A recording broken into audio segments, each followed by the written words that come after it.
Hello and welcome to Rajya Sabha TV. I'm Tina Jha with News Tonight, where we get you the day's biggest news stories from across India and the world. Top story tonight, Prime Minister Narendra Modi launched 3 testing facilities aimed at ramping up testing capacity and assisting in strengthening early detection and treatment of the novel coronavirus. As COVID-19 cases in India soar, the main focus remains on containment, treatment and testing.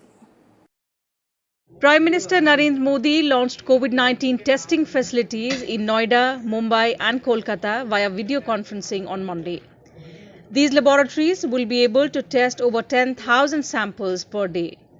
Post the pandemic, the labs will test for hepatitis B and C, HIV, tuberculosis and dengue. बहुत शुरुआत में ही केंद्र सरकार ने 15,000 करोड़ रुपए के package का ऐलान कर दिया था।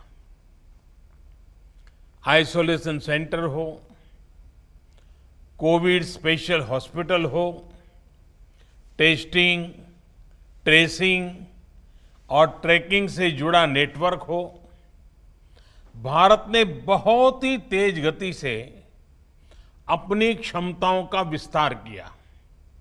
आज भारत में 11,000 से ज्यादा कोविड फैसिलिटीज हैं, 11 लाख से ज्यादा आइसोलेशन बेड्स हैं।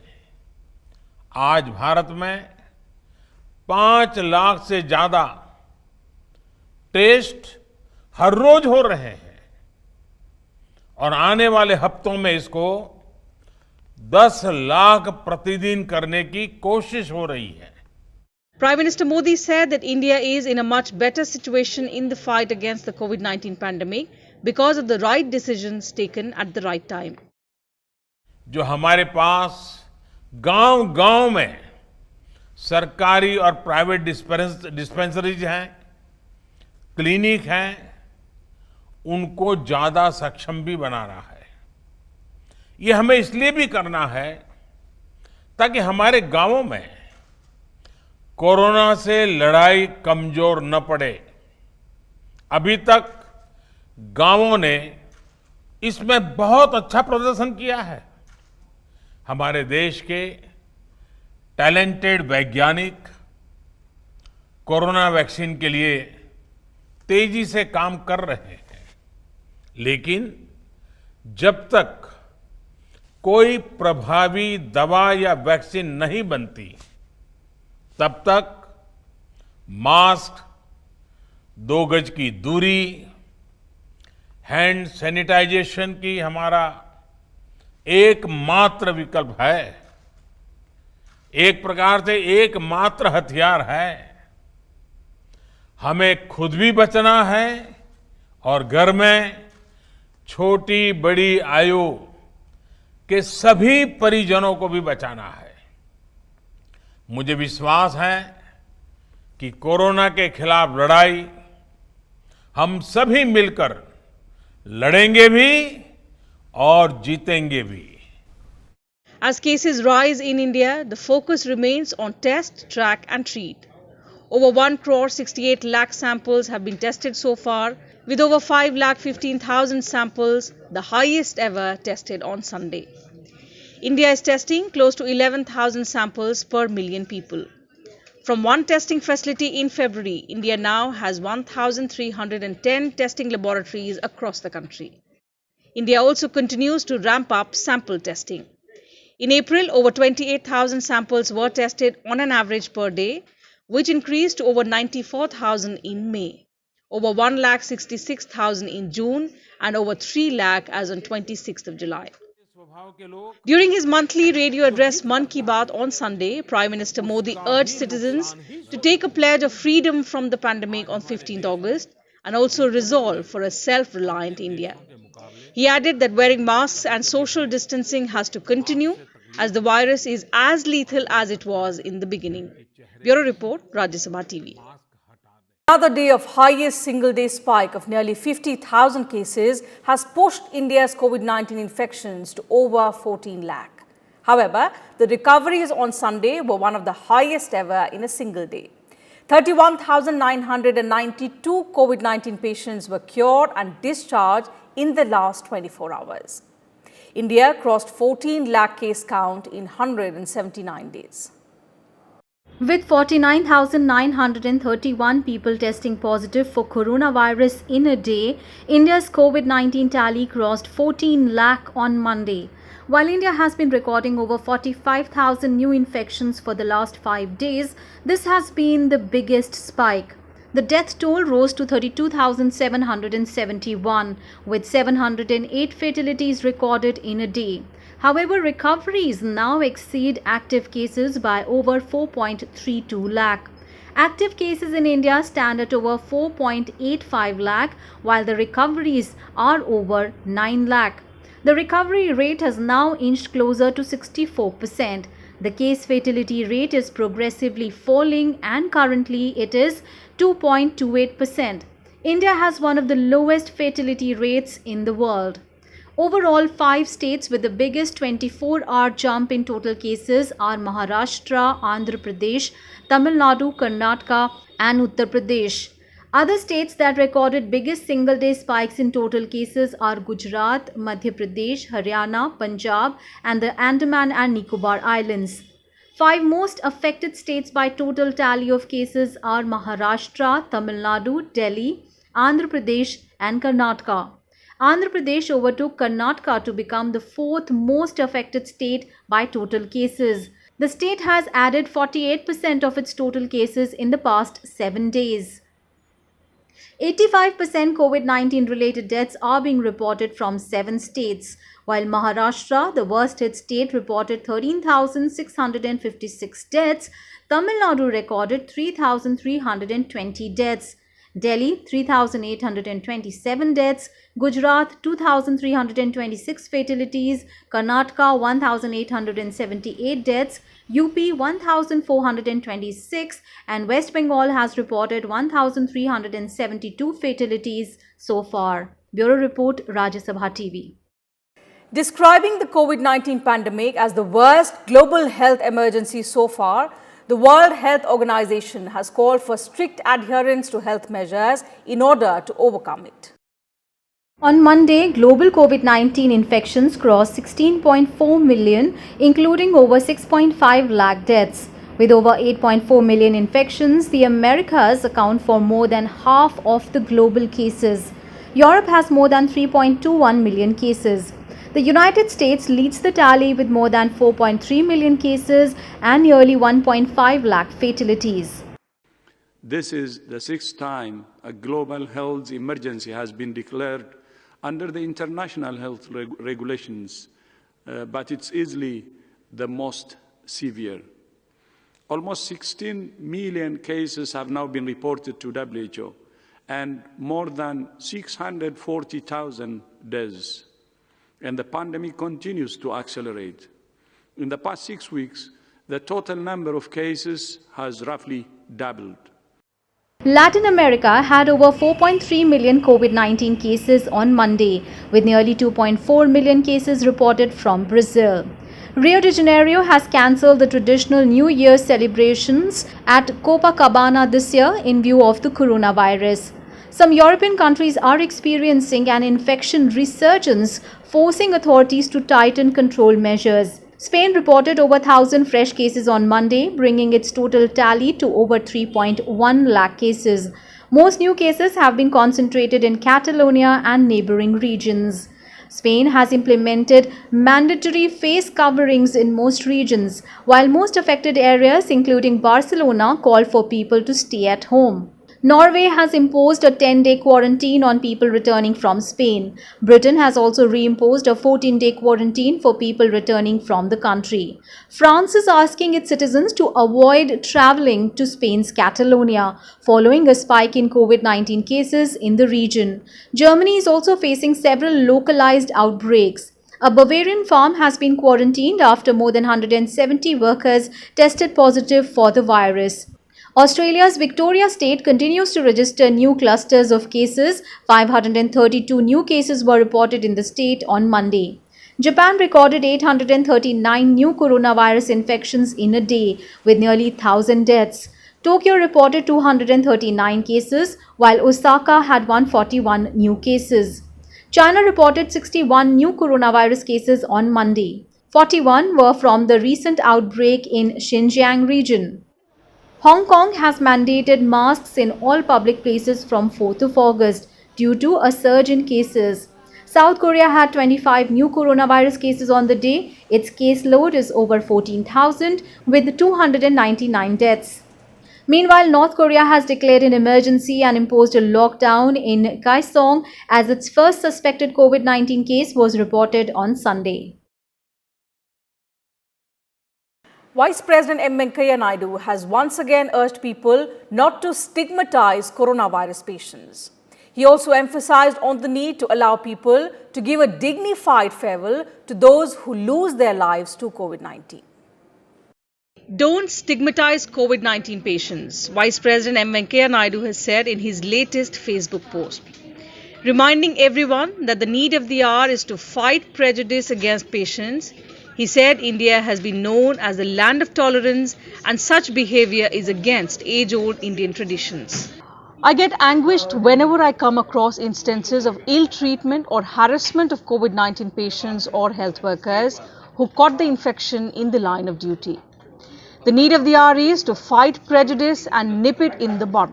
Otherwise, it can become more toxic than fake news and misinformation. Everybody must treat COVID-19 patients with understanding and empathy and not stigmatize them. It should be remembered that nobody is totally safe and the invisible virus can infect anybody. Vice President Naidu also expressed anguish over cases where people have opposed providing burial space for those who died of coronavirus. Lack of awareness among the people of the basic fact that a dead body is not likely to transmit the virus and will not pose additional risk is causing fear and anxiety. However, necessary precautions in accordance with the guidelines issued by the health authorities need to be taken while handling dead bodies. The Vice President urged health authorities and media to create awareness among people. He expressed hope that India can overcome the situation by acting collectively and responsibly. He also urged the people to support the dedicated and untiring efforts of COVID warriors. Bureau Report, Rajya Sabha TV.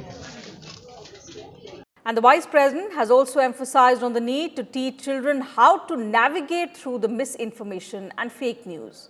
He was addressing over 200 young participants at the Times Scholars event via video conferencing on Monday. The Vice President asked children to develop the ability to analyze and courage to accept the truth and discard lies. He also expressed disappointment over erosion of the reading habit among children.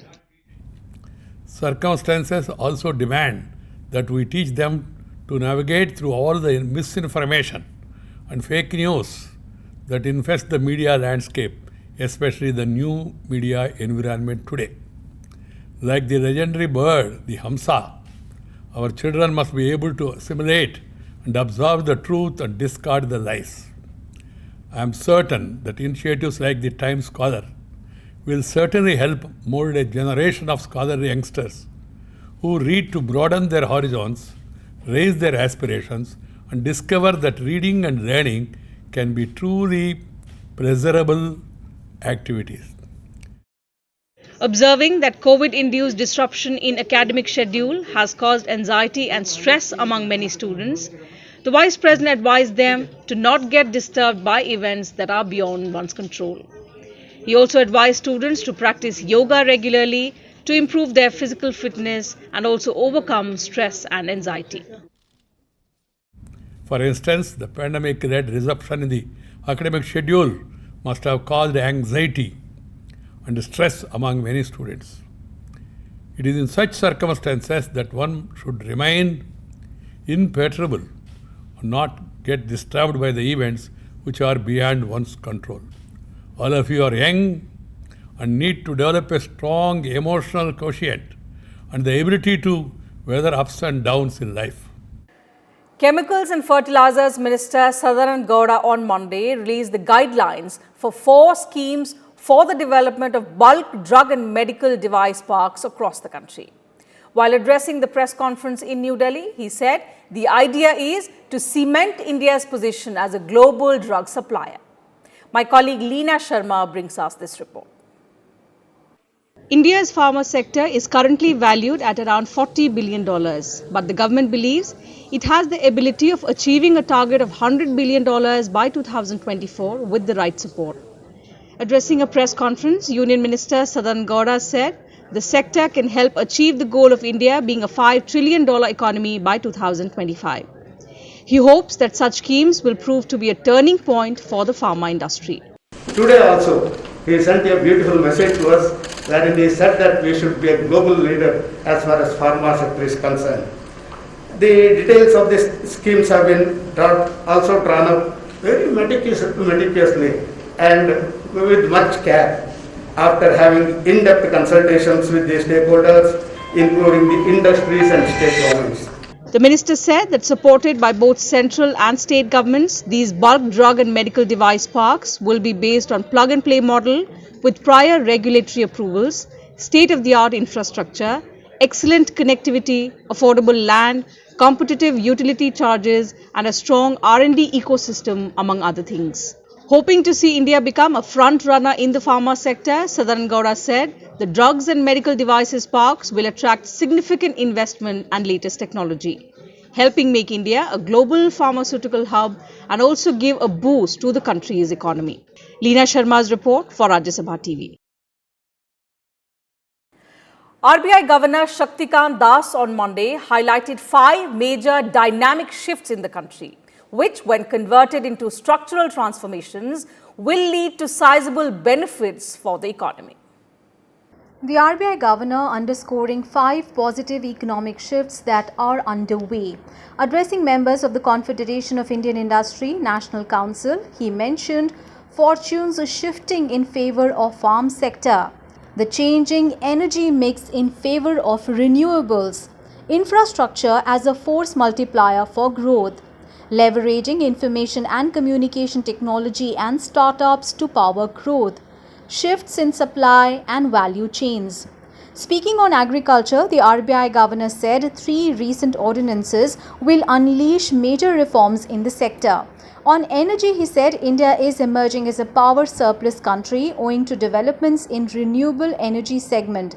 The RBI chief pointed out that renewable energy in the country's total installed capacity increased from 11.8% in March 2015 to 23.4% by March 2020. These dynamic shifts which I have highlighted in our economy need to be converted into structural transformations which yield sizable benefits for our economy and help to position India as a leader in the league of nations.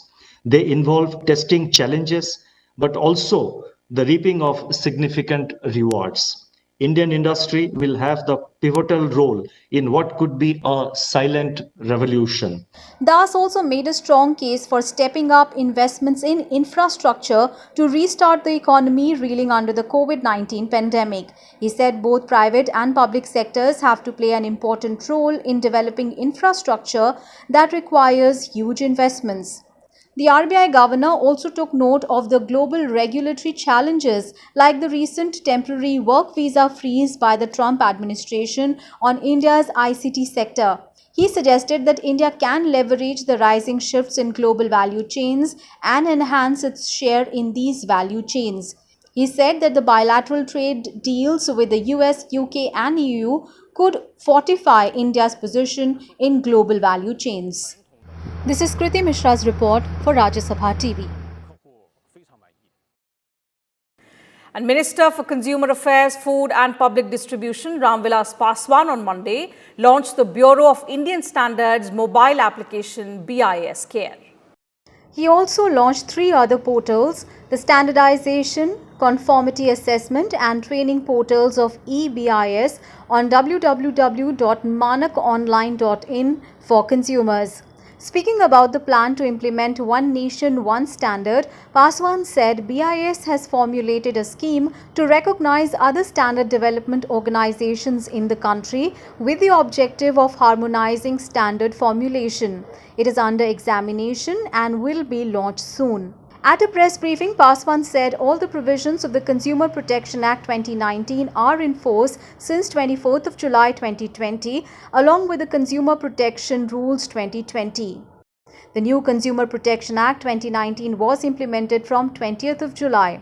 Paswan said the new act provides several measures through rules for preventing unfair trade practices in e-commerce and also to protect the rights of the consumers by establishing mechanisms for effective settlement of consumers' disputes.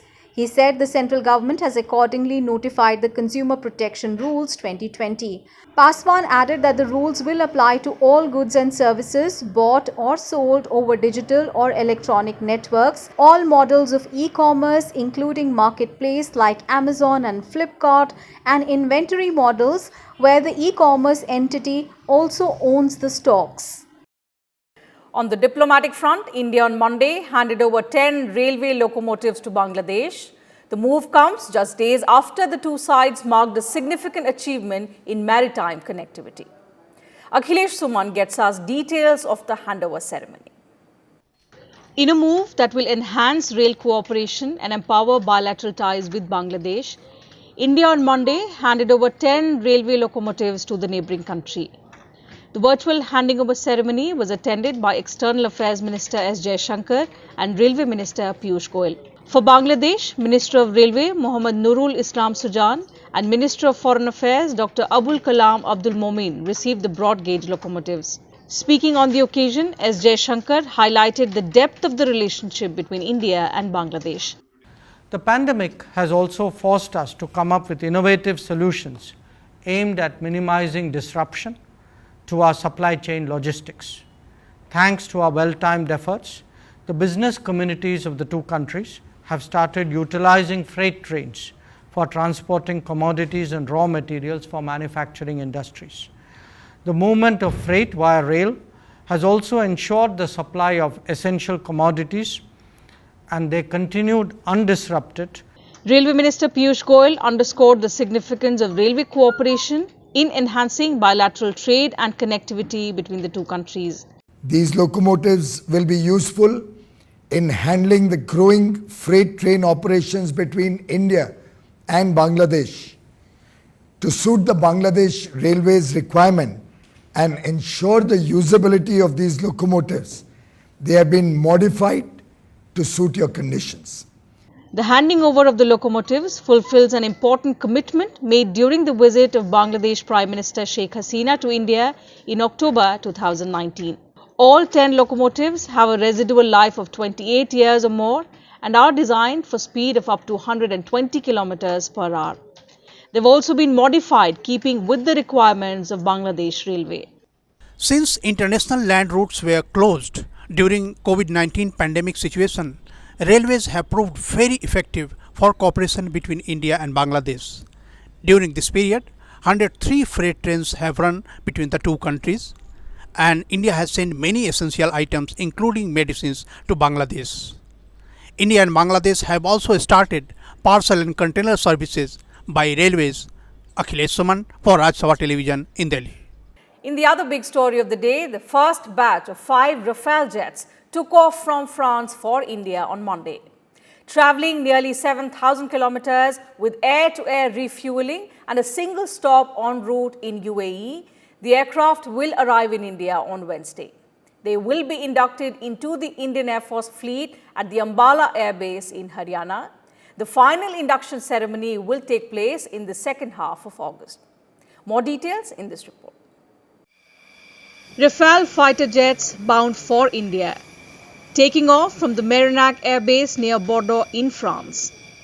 Flown by Indian Air Force pilots, the eagerly awaited aircraft will arrive in India on the 29th of July.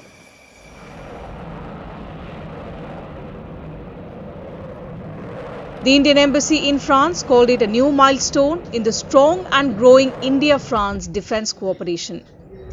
Indian Ambassador Javed Ashraf congratulated the pilots on becoming the first Indians to fly the world's most advanced and potent fighter aircraft. Our Air Force pilots tell us that these are extremely swift, nimble, versatile and very deadly aircraft.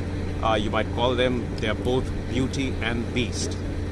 They are superb flying machines being flown by the best pilots in the world. We'd like to thank Dassault for delivering the aircraft on time, the French Air Force and the French government for all the support they've provided. This is going to add a great deal of strength to our air power and defense preparedness, but it is also a powerful symbol of the strategic partnership between India and France. The first batch of 5 Rafale jets will arrive at the Ambala Air Base on Wednesday after flying nearly 7,000 kilometers with air-to-air refueling and a single stop in the UAE. Carrying a range of potent weapons, the fighter aircraft will significantly boost the Indian Air Force's combat capabilities. The IAF has already completed preparations, including readying required infrastructure and training of pilots to welcome the fighter aircraft. The fighter jets will land in India nearly 4 years after New Delhi inked an intergovernmental agreement with France to procure 36 multi-role fighter aircraft under a 59,000 crore deal. Of the 36 planes, 30 are fighter jets and 6 trainers. The trainer jets will be twin-seater and will have almost all the features of the fighter jets. Bureau Report, Rajya Sabha TV. The Central Reserve Police Force celebrated its 82nd Raising Day on Monday.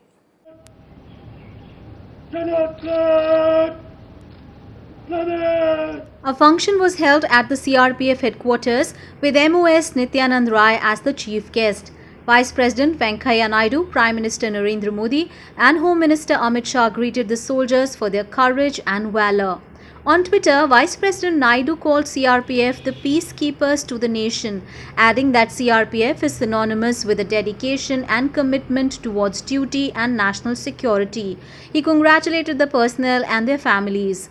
Prime Minister Narendra Modi said the courage and professionalism of the CRPF are widely admired. He wished the CRPF achieves even greater heights in the coming years. Home Minister Amit Shah also extended greetings to the CRPF personnel and their families. He wrote on Twitter, CRPF is synonymous with valor, courage and sacrifice. Time and again, CRPF has made the nation proud. Their dedication to serve the society during COVID-19 is unparalleled. The Home Minister also paid homage to martyrs as a wreath was placed on his behalf at Madhya Pradesh's Neemuch town, where the force's 1st Battalion was raised on 27th of July 1939 as the Crown Representatives Police under the British. Its name was changed to CRPF in 1949 under the Indian Union by the country's first Home Minister Sardar Vallabhbhai Patel. CRPF has the mandate to secure internal security scenario of the country. Rajasthan Governor Kalraj Mishra on Monday agreed to summon a session of the State Assembly provided the state government gives a 21-day notice. The condition is one of the 3 suggestions put forth by the Governor while returning Ashok Gehlot Cabinet's recommendation that he should call a session of the Vidhan Sabha. Earlier, the Supreme Court allowed Rajasthan Speaker C.P. Joshi to withdraw his petition against the High Court order staying the disqualification proceedings against 19 rebel Congress MLAs led by former Deputy Chief Minister Sachin Pilot. Meanwhile, the Rajasthan High Court has dismissed writ petition of a BJP MLA against the merger of 6 BSP lawmakers with Congress. The MLA had on Friday sought quashing of the merger of BSP MLAs with the Congress. So that's it from us in this bulletin. Thank you for your time. Take care of yourselves and your families. Always wear a mask and maintain social distancing. Good night.